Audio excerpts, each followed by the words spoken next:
Bonsoir à tous, bienvenue en direct sur BFM TV, pratiquement 21h. Sous les couleurs de son parti, l'Union populaire républicaine, François Asselineau, 59 ans, est l'un des 11 candidats à la présidentielle. Il est notre invité ce soir. Bonsoir Monsieur Asselineau. Bonsoir. Bienvenue sur le plateau. 3 points forts de votre programme, une sortie de la zone euro et de l'Union européenne, mais aussi une sortie de l'OTAN. Profondément eurosceptique donc, mais quand on vous qualifie de souverainiste, là vous n'êtes plus d'accord.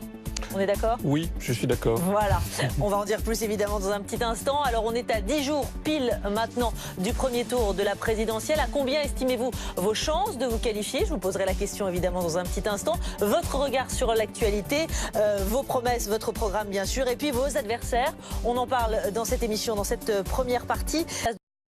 Ce soir, François Asselineau, candidat de l'Union populaire républicaine à la présidentielle. Bienvenue, Monsieur Asselineau. Merci. Merci d'être là.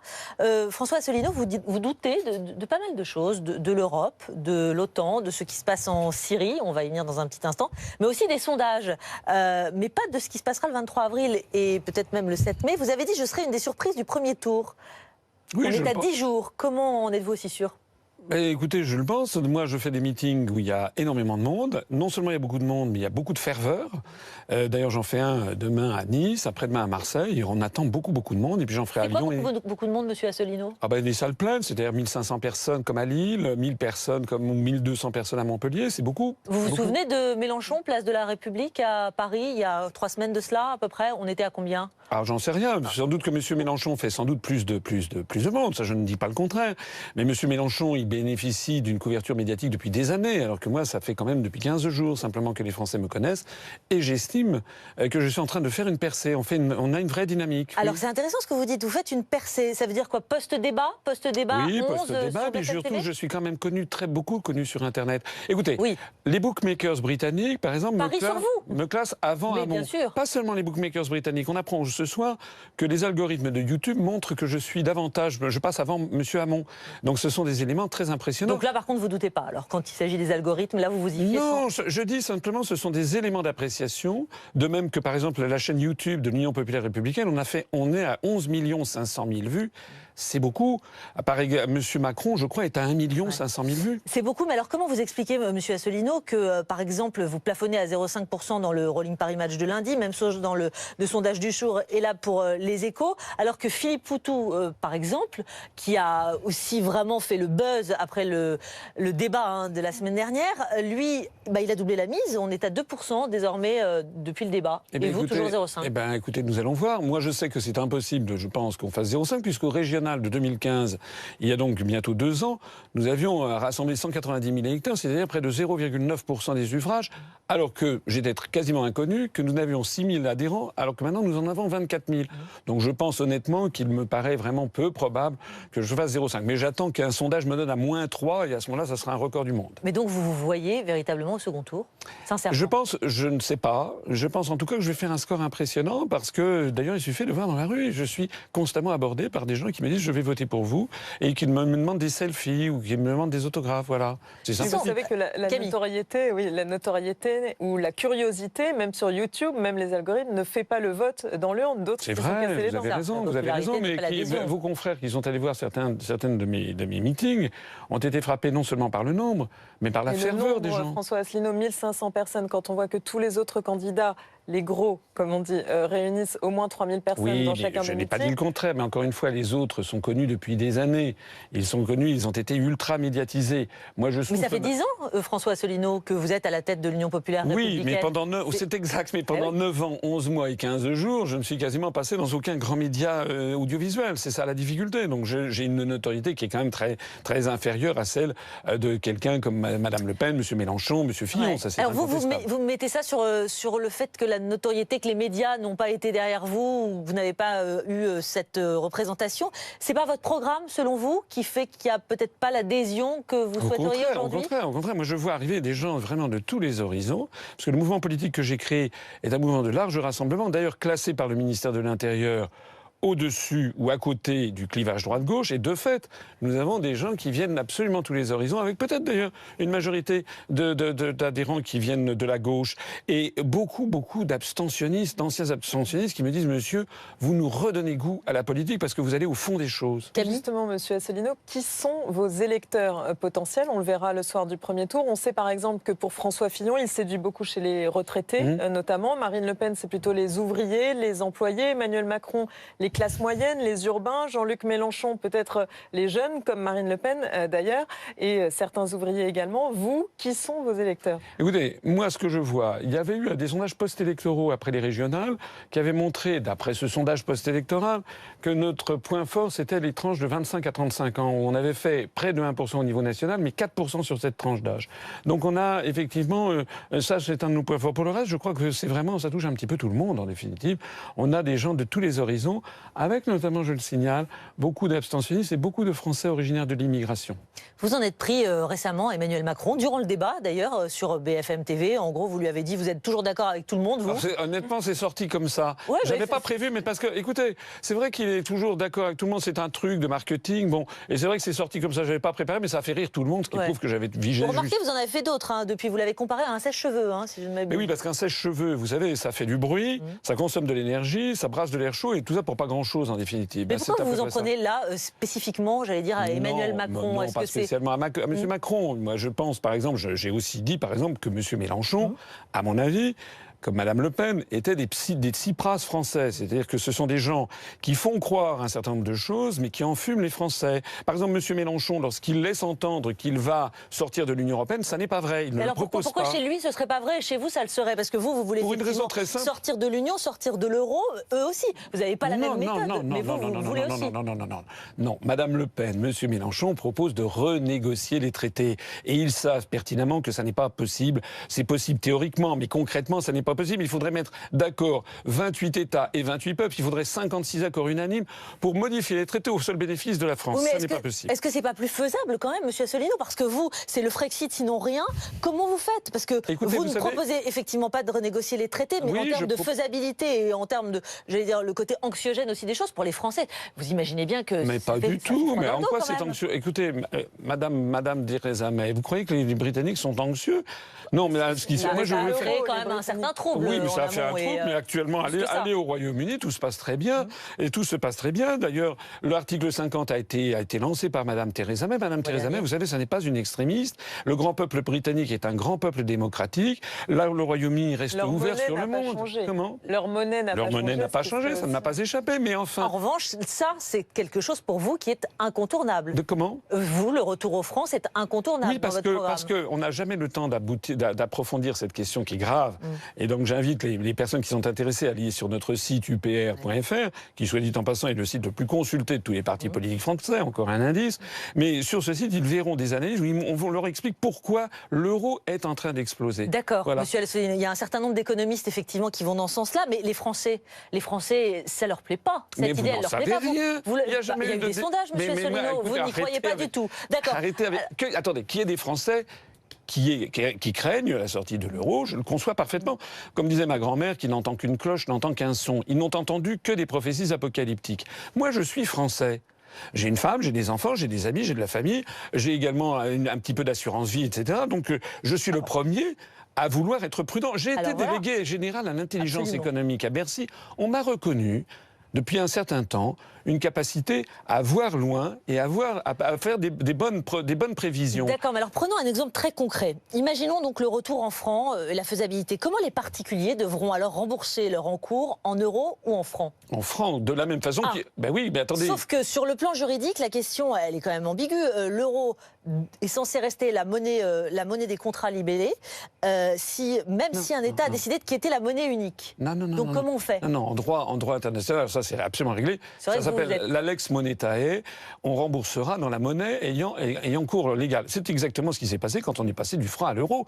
Des gens avaient des emprunts en francs, ils les ont ensuite remboursés en euros. Ils ont continué à les rembourser en euros. Et là, lorsqu'on passera de l'euro au franc, soyez alors là absolument certain, il n'y aura aucune modification sur les contrats, aussi bien de prêt que d'emprunt. Ça reste un saut dans l'inconnu, puisque pour l'instant, aucun pays n'est sorti de l'euro, donc il y a une part d'inconnu et donc une part d'inquiétude. Mais je comprends qu'il y ait une part d'inquiétude. Mais vous avez l'air assez déterminé et affirmatif. Il n'y aura pas de problème. Comment pouvez-vous être sûr qu'il n'y aura aucun problème de ce retour au D'abord parce que je sais. J'ai été délégué à l'intelligence économique, je connais mes dossiers, d'ailleurs on me brocarde parce que je connais trop bien, paraît-il, les dossiers. Je peux dire que, je ne dis pas que ça va être sans aucune difficulté. Par exemple, j'affirme en effet que le nouveau franc perdra à peu près 5 à 10% de sa valeur par rapport au cours pivot vis-à-vis du dollar. Ça, c'est exact. Beaucoup d'économistes parlent de 20%, M. Asselineau. Non, ça sera... Mais vous savez, l'euro a baissé de 25% par rapport au dollar au cours des 3 dernières années. On n'en a pas fait toute une affaire. Donc moi, effectivement, le franc se dépréciera un petit peu, mais ça va être un formidable avantage, une formidable bouffée d'oxygène pour nos exportations. Et il y aura de la création d'emplois. Parce que ce qui est très important et qu'il faut que les Français comprennent, c'est que si on continue les politiques que l'on a depuis 15 ou 20 ans, on va avoir les mêmes résultats. Il n'y a aucune raison pour que ça change.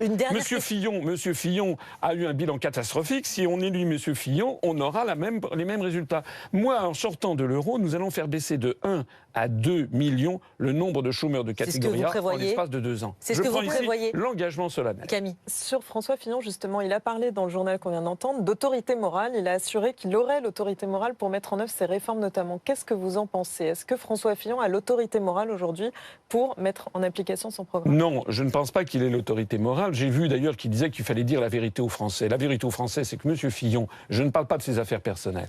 La vérité, c'est que M. Fillon, pendant 5 ans, il a été co-responsable de la gestion de la France avec M. Sarkozy. Il nous a laissé 500 milliards d'euros de dettes publiques supplémentaires, 1 million de chômeurs en plus. Quant à son propre parti politique, les Républicains, c'est un parti qui est en faillite. Ils ont une situation bilancielle nette négative de 29 milliards d'euros et ils ont 67 millions d'euros d'endettement. Nous, à l'UPR, nous avons 0 euros d'emprunt bancaire. La façon dont on gère son propre patrimoine ou son propre parti politique en dit long sur la façon dont on gérera la France. Mais alors, qu'est-ce que vous allez faire, monsieur Asselineau, à la veille du second tour? Si vous n'y êtes pas, admettons, c'est quand même une hypothèse. Qu'est-ce que vous allez faire? Il va falloir glisser un bulletin dans l'urne. Ce ne sera pas pour François Fillon. Est-ce que vous savez qui va être au deuxième tour? Est-ce que vous êtes prêt à mettre votre main à couper? Non, mais admettons. Nul ne le sait. On fait des hypothèses. Non, mais oui, mais d'accord. Si on a Macron face à Marine Le Pen, Emmanuel Macron face à Marine Le Pen. Écoutez, tout ça, ce sont des hypothèses. Moi, j'ai pas envie de parler d'hypothèses. Moi, ce que je sais, c'est qu'actuellement, si vous allez sur Internet, si vous parlez dans la rue, vous avez actuellement une dynamique pour M. Mélenchon et une dynamique pour M. Asselineau, c'est ça la vérité. Voilà. Et puis pour le reste, et les autres, ils ont... je ne suis pas sûr que beaucoup des grands candidats, entre guillemets, aient une si forte dynamique que cela. M. Asselineau, je reviens sur cette dynamique dont vous faites état, mais comment ça se fait qu'on ne la voit pas, cette dynamique? Alors pourquoi elle ne se traduit pas dans les sondages? Mais on la voit partout, sauf dans les sondages. Mais c'est ça le problème. Mais vous savez, les sondages... Attendez, les sondages... Non, mais les sondages se sont trompés sur le Brexit. Ouais. Les sondages se sont trompés sur Donald Trump. Les sondages se sont trompés sur la primaire des Républicains et se sont trompés sur la primaire du Parti socialiste. Donc moi, à la limite, je suis assez satisfait de voir que les sondages actuellement me donnent des mauvais résultats, puisque je pense que je vais justement faire démentir les sondages. Vous savez, il y a 55% des Français qui ont voté non au référendum de 2005. Ils ont compris qu'il n'y avait pas eu de renégociation possible des traités. Et ces 55% des Français, ils peuvent avoir leur revanche en votant pour moi. Monsieur Asselineau, vous proposez de quitter l'OTAN et de redonner tout son pouvoir à l'ONU. Oui. Je voudrais vous interroger sur l'extrait sonore qu'on a entendu, la réaction de Bachar el-Assad. Il a pris la parole pour la première fois aujourd'hui, après le drame, l'attaque chimique de Khan Cheikhoun dans le nord du pays. Il est ferme. Nous ne possédons pas d'armes chimiques. C'est une fabrication à 100%, dit-il. Vous le croyez? Moi, je suis comme saint Thomas. C'est-à-dire que j'attends qu'il y ait une enquête internationale. Je trouve par exemple que la position actuelle de la Chine est très sage. Elle veut une enquête internationale. En tout cas, ce qui n'est pas sage, c'est de se lancer immédiatement derrière les États-Unis d'Amérique qui ont commis un acte illégal au regard du droit international. Nul État n'a le droit d'intervenir seul pour aller bombarder un autre et de se poser comme le gendarme du monde. D'ailleurs, on me dit, je vais vous dire quelque chose. Donc vous dites quoi? Vous dites aujourd'hui, Bachar el-Assad, c'est quelqu'un avec qui on doit discuter, on doit se mettre autour de la table. Vous savez, c'est ce que disait le président des États-Unis il y a 10 jours. Effectivement, une volte-face qui a beaucoup surpris, malgré les centaines de morts de ce drame la semaine dernière. Mais écoutez, moi je ne sais pas qui est responsable de cette affaire. Il faut d'abord qu'il y ait une enquête internationale. D'accord, mais les ONG, par exemple, elles sont sur place. Les médecins, on en a fait venir en plateau. On a vu ça. Regardez, vous vous rappelez en 2003, les armes de destruction massive de Saddam Hussein, en fait, elles n'avaient jamais existé. Ce sont les États-Unis eux-mêmes, 6 mois après qu'ils l'ont reconnu, sauf qu'entre-temps, il y a eu 1 million de morts qui ont été créés en Irak. Monsieur Asselineau, alors comment vous expliquez que la Convention sur l'interdiction des armes chimiques, elle remonte à 1993, la Syrie a mis 20 ans 2013 pour la ratifier. Oui, mais soit un mois après l'attaque de la Ghouta, vous vous en souvenez, qui avait fait des centaines et milliers de morts. 20 ans. Oui. Ça vous fait pas douter un petit peu ? Oui, non, parce que, écoutez, c'est pas le seul pays qui l'a fait, mais je ne suis pas l'ambassadeur de la Syrie. Par exemple, vous parlez du massacre de la Ghouta. Il y a eu un rapport du MIT, Massachusetts Institute of Technology. Je sais que vous y faites référence. Mais oui, qui a dit que très probablement ça venait des rebelles. Moi, je dis qu'il faut là-dedans appliquer le droit international. D'ailleurs, je voudrais vous dire quelque chose. On me dit souvent que je suis anti-américain parce que je reproche aux États-Unis d'intervenir unilatéralement, contrairement au droit international. Mais moi, je vois loin. Un jour viendra peut-être, dans 20 ans ou dans 50 ans, où les États-Unis ne seront plus la première puissance mondiale, militaire.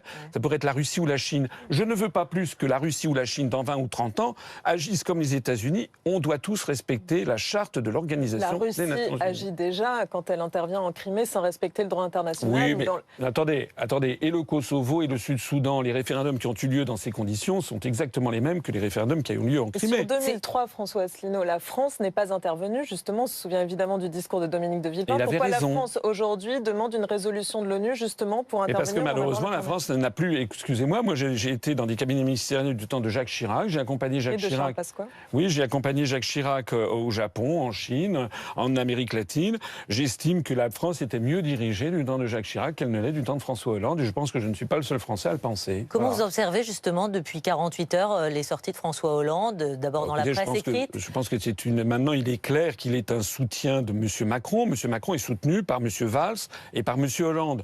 Donc les Français maintenant sont avertis de ce à quoi ils peuvent s'attendre. C'est-à-dire ? C'est-à-dire la poursuite de ce qu'ils viennent de subir pendant 5 ans. Je pense personnellement que M. Macron ne va pas du tout, par exemple, faire les scores qui nous sont annoncés par les sondages. Alors, Emmanuel Macron, en tout cas, il a déjà prévu pour son avenir politique, s'il n'est pas élu, lui ne sera pas candidat aux législatives. Je trouve ça assez scandaleux parce que ça veut dire que les gens qui travaillent pour lui, les gens qui se mobilisent pour lui, il dit en définitive, bon, moi, si je ne suis pas le roi, je vous laisse tomber. C'est incroyable. Non, il a dit quand même qu'il défendrait les couleurs des candidats qui sont dans toutes les circonscriptions. Il va mouiller la chemise quand même. Ça n'est pas normal. Ça n'est pas normal. Vous, monsieur Asselineau, si par hasard vous n'étiez pas au second tour, quel est votre avenir? Quel serait votre avenir? Écoutez, moi j'ai créé à partir de rien, tout seul. Alors je suis un Français comme tout le monde, sans aucun soutien médiatique, sans aucun soutien financier, sans aucun soutien politique. J'ai créé un mouvement politique qui maintenant est sans doute le 4e en nombre d'adhérents et qui est en croissance verticale. Moi j'ai mouillé ma chemise depuis 10 ans et je continuerai à mouiller ma chemise parce que je ne fais pas de la politique par vanité personnelle. Je le fais parce que notre pays est en train vraiment de s'enfoncer dans le désastre. Donc vous serez candidat aux législatives? Si nécessaire, je le serai. Si par exemple je ne suis pas élu, et si nécessaire, je le serai parce que vous savez... quelqu'un qui est à la tête d'un parti politique doit montrer l'exemple à tout le monde. Et c'est ça qui se passe en ce moment à l'UPR. Pourquoi il y a un tel dynamisme? Parce que je montre l'exemple. Camille Anglade, dernière question. Vous le seriez où candidat aux législatives? À Paris? Ça, on verra. Vous parlez souvent de votre appartement parisien. Non, j'en parle pas. Simplement, j'ai noté, moi, que j'ai dit la vérité sur mon patrimoine, alors que je vois que d'autres candidats, M. Macron, par exemple, qui paraît-il gagnait 3 millions d'euros par an, semble-t-il, il n'a rien mis de côté. Alors, soit il a menti et c'est illégal, soit il a dit la vérité et c'est un mauvais gestionnaire comme M. Fillon. On notera que vous ciblez beaucoup plus Emmanuel Macron pour l'attaquer que Marine Le Pen. Oh ben Madame Le Pen, je l'ai tellement attaquée, vous savez, et M. Mélenchon aussi. Non, écoutez, si j'étais plutôt d'un côté ou d'un autre, moi, j'aurais fait alliance avec les uns ou les autres. Mais il n'y a que moi qui propose le Frexit. Il n'y a que moi qui propose aux Français de rassembler les Français au-delà du clivage droite-gauche pour sortir de l'Union européenne, de l'euro et de l'OTAN et pour donner à tous les gens qui ont voté non en 2005 leur revanche. Merci François Asselineau d'être venu ce soir en direct sur BFM TV. Merci à vous. Dans la deuxième partie, Camille, évidemment, on reçoit Michel Cotta sur ce plateau, Anne Fulda, André Berkoff également. On va revenir sur le testament de François Hollande, là, depuis 48 heures, ses prises de parole. À tout de suite.